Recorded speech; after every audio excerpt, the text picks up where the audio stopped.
அனைவருக்கும் வணக்கம். தெய்வீக பலன்கள் சேனல் சார்பாக தங்களை அன்புடன் வரவேற்கிறோம். இன்று நம் காணொளியில் காண விரும்புவது கடனில் தவித்து கொண்டிருக்கும் சிறப்பான பணவரவை அருளும் ஆடி செவ்வாய் விரதம் சிறப்புகளை பற்றி இந்த காணொளியில் பார்க்கலாம். வாருங்கள் காணொளிக்கு செல்லலாம். மறக்காமல் ஒரு சப்ஸ்கிரைப் செய்யவும். அம்பாளை வழிபாடு செய்வதில் ஆடி மாதம் மிக மிக முக்கியத்துவமாக இருக்கிறது. அந்த வகையில் ஆடி செவ்வாய்க்கிழமையில் பரம்பொருள் முருகப்பெருமானையும் வழிபட வேண்டும்.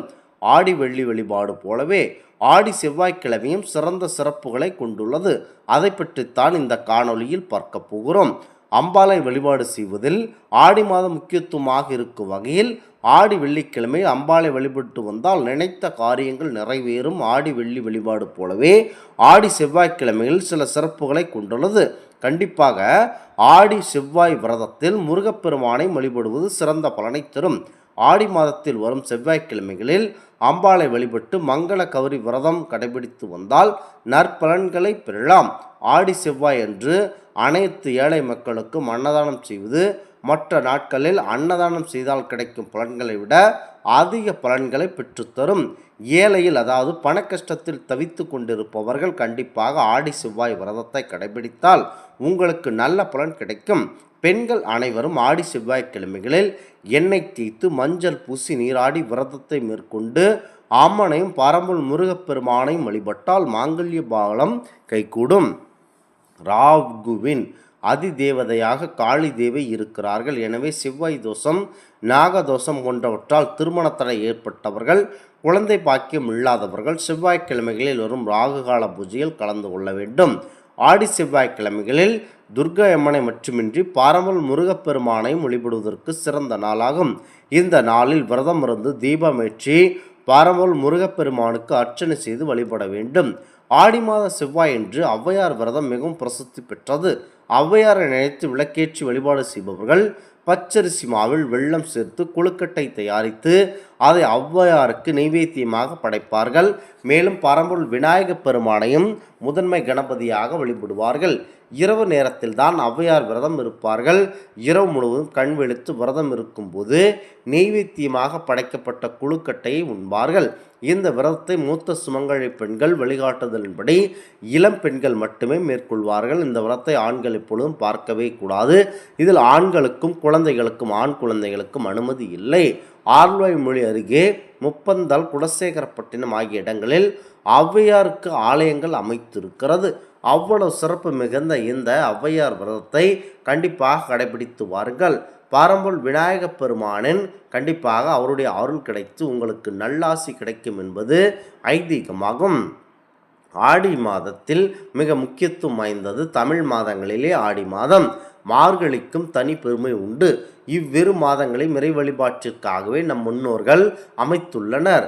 அதிலும் ஆடி மாதத்தில் அம்பிகைக்கும் அவருடைய குமரன் முருகப்பெருமான் கோவில்களிலும் கோலாகலமாக திருவிழா நடைபெறுகிறது. பொதுவாகவே ஆடி மாதம் அம்மனுக்கு உகந்த தினம் என்று பார்க்கப்படுகிறது. ஆடி செவ்வாயில் கொண்டாடப்படும் ஔவையார் நோன்பு எவ்வாறு கடைபிடிப்பது என்பது கண்டிப்பாக முக்கியத்துவம் பொருந்தது. ஆடி ஔவையார் விரதம் இருப்பதன் மூலம் வீட்டில் இருக்கும் பணக்கஷ்டம் அனைத்தும் தீர்ந்துவிடும் என்பது நம்பிக்கை. ஆடியில் வரும் செவ்வாய்க்கிழமைகள் பெண்கள் தலைக்கு குளித்து அம்மனை வழிபட்டு வந்தால் திருமாங்கல்ய பலம் கூடும். இது தவிர ஆடி செவ்வாயால் ஔவையாருக்கு நோன்பு இருப்பது குறிப்பிடத்தக்கது. இந்த ஔவையார் நோன்பை கடைபிடிப்பதால் விரைவில் திருமணம் நடக்கும். மழையில் செல்வம் இல்லாதவர்களுக்கு அந்த பாக்கியம் உடனடியாக கிடைக்கும். கடனில் தவிப்பவர்களுக்கு உடனடியாக செல்வம் கிடைக்கும். ஆடி செவ்வாய் என்று நள்ளிரவில் பெண்கள் அனைவரும் ஒன்று கூடி இந்த நோன்பை கடைபிடிப்பவர்கள் பச்சரிசி மாவில் வெல்லம் சேர்த்து கொழுக்கட்டை தயாரித்து படைப்பர். அன்றைய தினம் நிவேதனங்கள் உப்பு சேர்க்க மாட்டார்கள். அதன் பின்பு அம்மனை நினைத்து விளக்கேற்றி பூஜை செய்வார்கள். பிறகு ஔவையார் அம்மன் கதையினை ஒருவர் சொல்ல மற்றவர்கள் பக்தியோடு கேட்பர். அதன் பின் ஒரு நீர் நிரப்பிய பாத்திரத்தில் மாங்கல்யத்தை கட்டுவர். நீரில் தெரியும் பிம்பத்தை மற்ற பெண்கள் வணங்குவர்.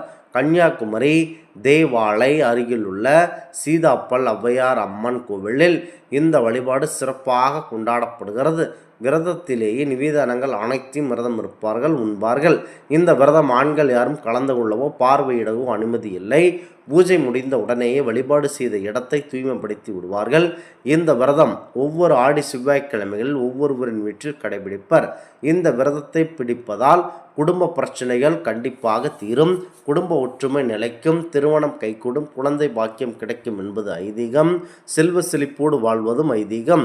ஆடி செவ்வாய் தேடிக்குழி என்ற பழமொழி ஏற்ப இவ்விரதத்தின் சிறப்பை உணர்த்துகிறது.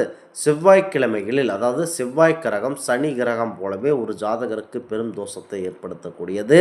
செவ்வாய் சனி போன்ற பாவகிரகங்கள் கோரச்சாரமாக சஞ்சாரம் செய்யும் போது அதன் கதிர்வீச்சுகள் தீவிரமாக தாக்குகின்றன. இதனால் ஜாதகரினுடைய உடல் மன ரீதி வரும் பாக்கியத்தை பாதிப்பு அடைய செய்கிறது.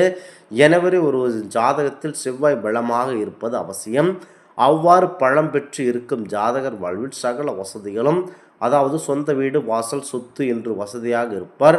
செவ்வாய் பலம் இழந்து காணப்பட்டால் செவ்வாய் தோஷம் வாழ்க்கையில் பிரச்சனைகளை, திருமண தடை ஆகியவற்றை ஏற்படுத்தும். எனவே செவ்வாயின் பலம் வாழ்வில் மிகவும் அவசியம். செவ்வாய் தோஷம், அதாவது செவ்வாய் தோறும் முருகப்பெருமானையும் துர்க்கை அம்மனையும் பூஜித்து வந்தால் செவ்வாய் பலன் பெறும். முக்கியமாக அனைத்து செவ்வாய்க்கிழமைகளை விட ஆடி மாதம் வருகின்ற இந்த செவ்வாய்க்கிழமைகளில் துர்க்கை அம்மனையும் பரம்பொருள் முருகப்பெருமானையும் வேண்டிக் கொள்வது உங்கள் கடன் பிரச்சனையிலிருந்து விரைவாக உங்களை மீட்டெடுக்க செய்யும் ஒரு அருமருந்தாக இருக்கிறது. இந்த ஆன்மீக தகவல் உங்களுக்கு பிடித்து இருந்தால் தெய்வீக பலன்கள் சேனலை கண்டிப்பாக சப்ஸ்கிரைப் செய்து கொள்ளவும். மீண்டும் ஒரு நல்லதொரு காணொளியில் உங்களை சந்திக்கிறோம். நன்றி, வணக்கம்.